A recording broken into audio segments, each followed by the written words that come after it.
How many times have you been in the club, the snooker hall, and you hear,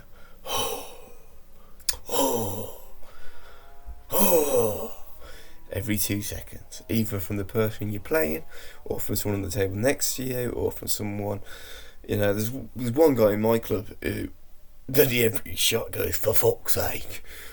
You hear it all the while, okay?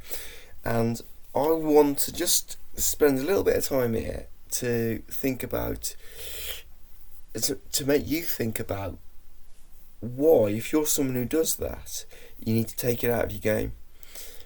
Snooker is one of the most frustrating games in the world. I do get it. It really is a frustrating, annoying game. It's like, sometimes you feel like a sadist playing it. It's like, what am I putting myself through this for?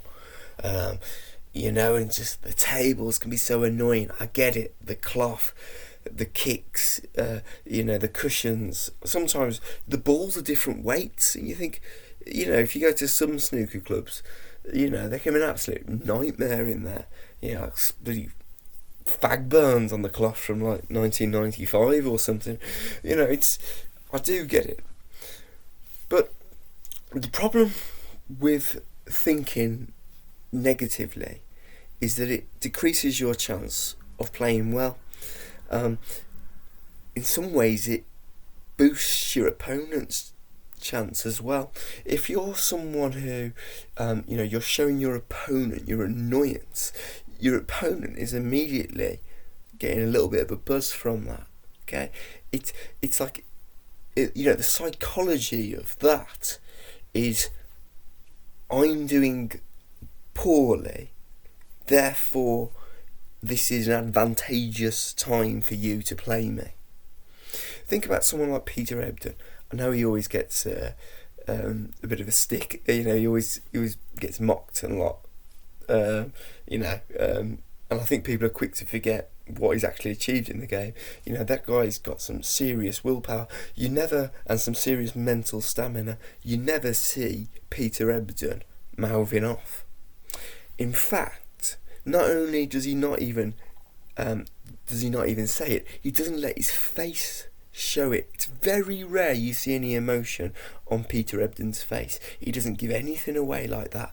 I'm sure in his head he might be going balmy at times. I think he lets it out once every 10 years, doesn't he? Like the vegan power and all that. But try and think more like Peter Ebdon when it comes to that, because it will help you manage your expectations of the game. What you do, what you say,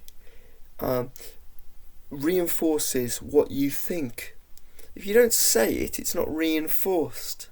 So the negativity isn't reinforced in your brain.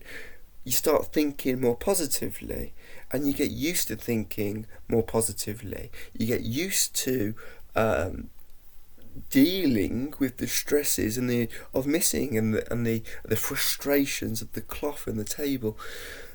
I know it might sound really simple, but it's an essential part of the game if you want to start improving. If you're not bothered, then keep mouthing off, keep sighing, but if you do want to improve, and you're someone who deep down inside, I can play, I can pot, I've done it before, I know I can do it, then trust me, that simple thing is something anyone can do. Anyone could start implementing the advice I'm giving you. Anyone could do that, okay? So start putting it in your game, see if you notice a difference. I'm sure you will.